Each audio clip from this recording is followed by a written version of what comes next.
All right, today is December 31st, beginning audio recordings for Tales of the Great Transfiguration, Episode 5, episode title, TBD.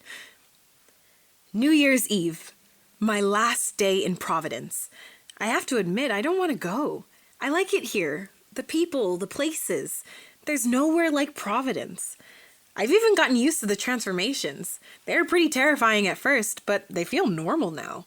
Every once in a while, you'll hear a little as something turns into a monkey or something.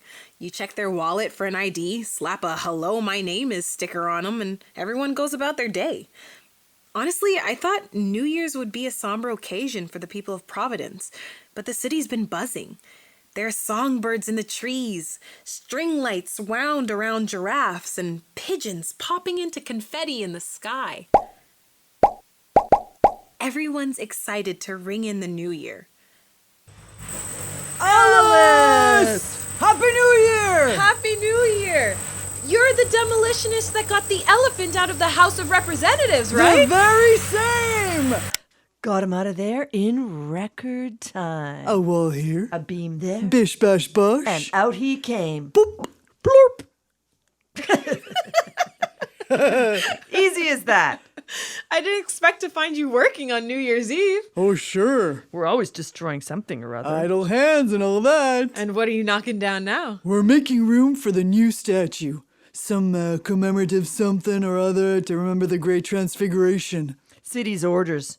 They said, hey, we're installing this big marble such and such in the town square right by the roundabout. Make some room. So we're making room. Bada bing. Bada boom and all that. So, we get to the roundabout, and what do we see? A big old statue of some guy. Big bronze number just taking up space. So we look the big guy up and down, and we says to ourselves, No, that's gotta come down. had to take the whole thing down. Hence the heavy machinery. Out with the old. In with the new, you know? What are you going to do with the old statue? Hard to say. Not our area of expertise. Maybe they'll melt it down. Turn it into a whole new statue. And the cycle repeats. But that's nothing new, you know? So, where are you off to?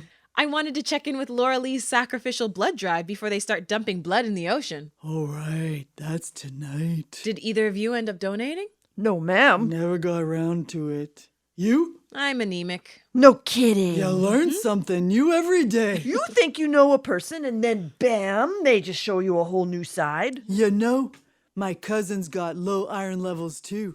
Which cousin? The wobbly one. Frank's anemic? I thought he just had an inner ear infection. That was Mark. Who's Mark? The guy with the ear infection. Why am I confused? They were both at my sister's wedding.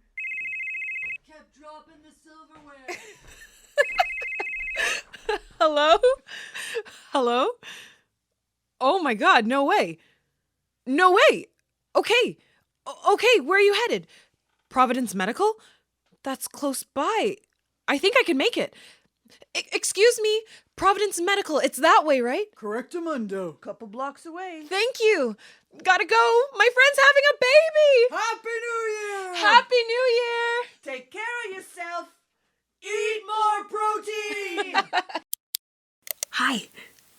I just wanted to document that on December 31st, as of 10:38ish, Nancy Daniels has become a mother.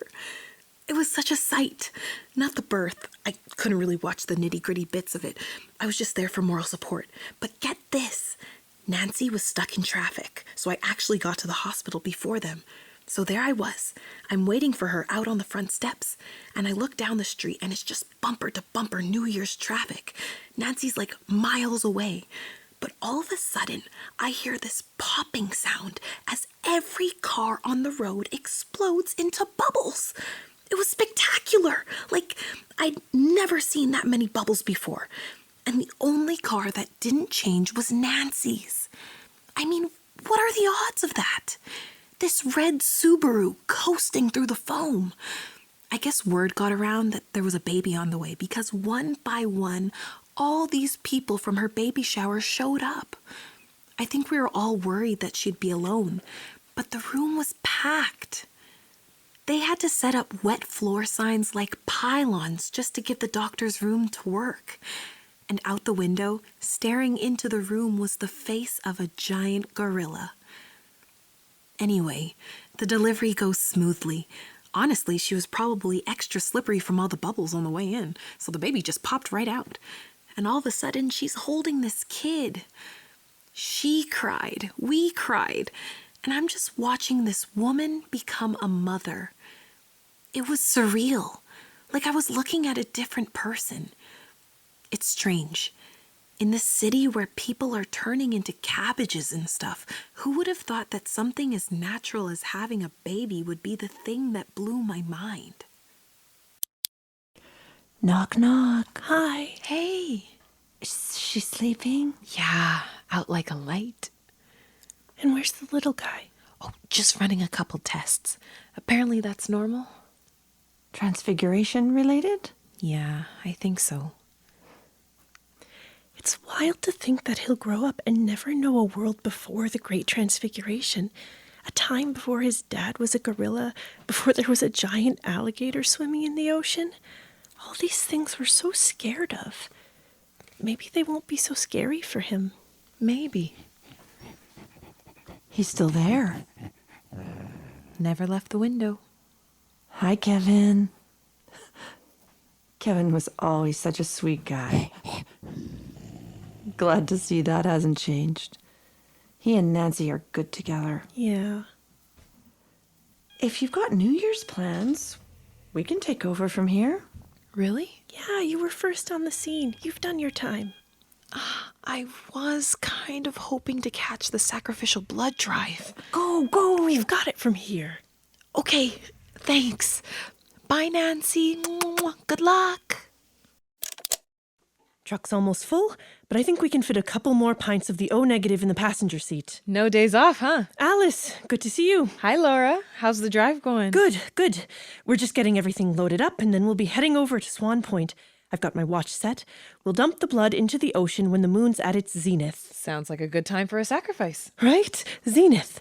Do you think we'll have some stars aligned tonight? I mean, there's a bunch of them out there. Some of them will probably be in a line, right? Makes sense. I've been reading a lot of books on magic. Zenith and star alignment comes up a lot. What do they say about New Year's? Not as much, but it can't hurt, right? It's an anniversary. There's power in repetition, right? Sure. This'll work, right? Why are you asking me? You've done all the reading. I'm just nervous. What if the planets aren't aligned? That's a thing. Or what if the stars are aligned in the wrong direction? I'm sure it'll be fine. This is it. You feeling all right? I just want things to go back to normal. What if this doesn't work? Then I guess this is normal. A new normal? Just like that? Are you really satisfied with that? No reason why things are the way they are?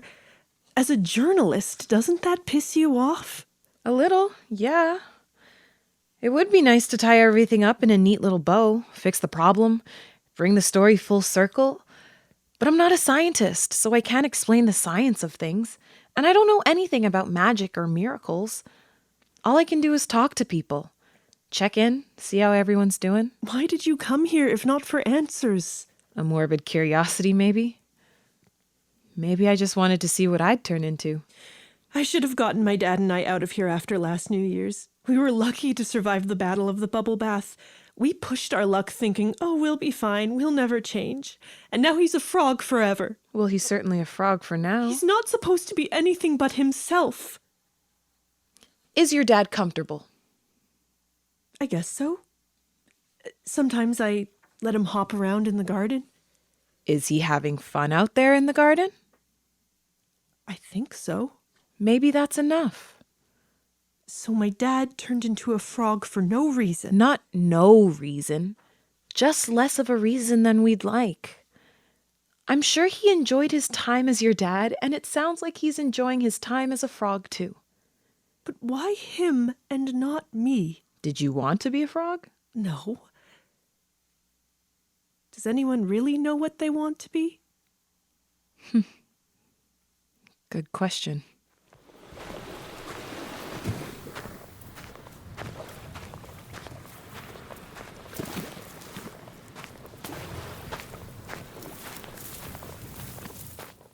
Evening, Jack.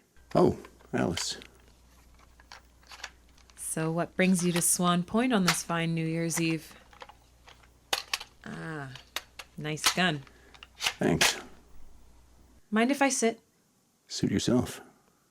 I heard they denied your latest hunting license application. You heard right. How many denials does it make it? 38. Any New Year's plans? Just the one. You really think the instigator's gonna show up? I think there's a good chance. Laura's blood drive should be pulling up any minute now. They'll chum the waters with their sacrifice, and as soon as I see those big pink eyes, I'll take my shot. I'll drop them with one round and put an end to all this nonsense once and for all. You really think shooting an alligator is gonna reverse the Great Transfiguration? I do. And what if it doesn't? You'll have killed the instigator for nothing. It's a monster. It's waiting in our waters to snap us up the minute we let our guard down. I'm doing the city a favor. It hasn't done anything. Why can't we just live with it? Live with it? Don't tell me you're actually comfortable living in a world like this. At any moment, the love of your life could turn into sand and slip through your fingers. Is that what happened to your wife? How did you... I looked you up after our interview. Dawn Johnson. She transformed during the Battle of the Bubble Bath, right? She left behind a husband and a son, Jack and Jimmy Johnson. So I'm a widower. So what? Everyone in town's lost someone. Who are you to judge? You haven't had to live through all this. You're an outsider. What do you know about loss? I'm well acquainted, Jack. A year ago, I lost both my folks the old-fashioned way. Car accident. And if I could kill an alligator to bring them back, I would have done it in a heartbeat. But I think we both know that's not how it works. After I lost them, the only thing I had to hold on to were the memories. The birthdays and recitals, swimming lessons and graduations, the times we went to the zoo, the family yard sales, New Year's. You can only make so many memories. And when you're gone, Jimmy's gonna remember nights like tonight. I don't think it's worth it, Jack. Hunting this alligator, spending New Year's alone. It's not worth missing a memory over. How can you be so sure? Well, I've had a year to think about it. Also, Laura canceled the blood drive. Now you tell me. Figured all the blood would do more good in a hospital than out at sea. She's probably right. You know, if you hurry, you might be able to make it home before the fireworks. Traffic's light this year. Most of the cars turned into bubbles a couple hours ago. You don't say.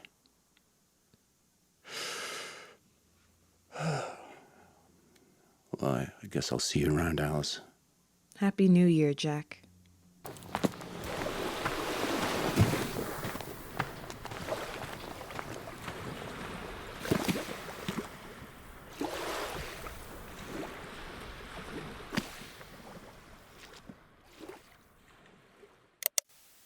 Mom?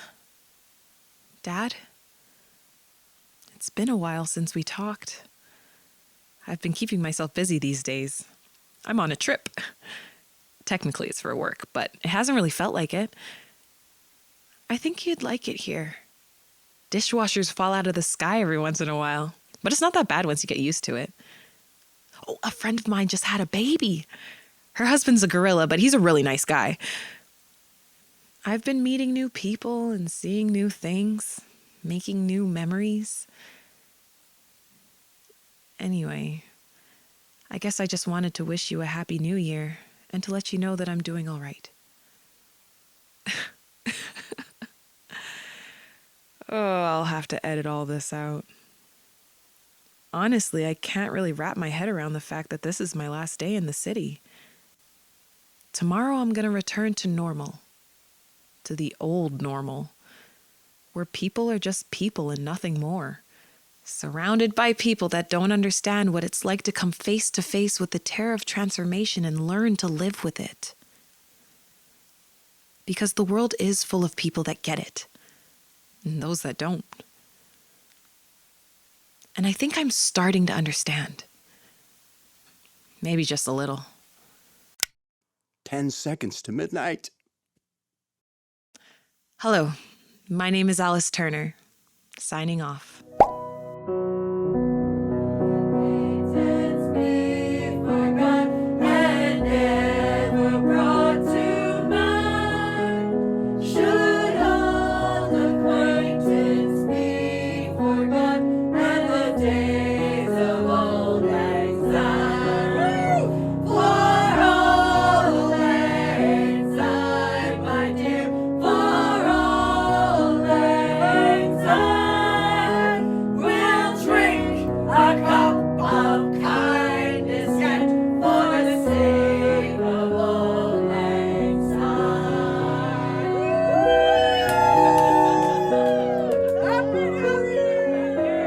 Thank you for listening to Tales of the Great Transfiguration.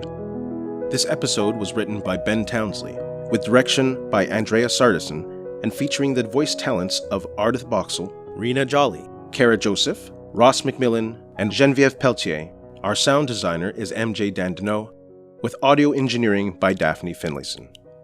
Tales of the Great Transfiguration was produced by the Village Conservatory with the Crescent Arts Centre. Support for the show is provided by the Canada Council for the Arts and the Winnipeg Arts Council. For more information about this podcast, please visit villageconservatory.com/tales.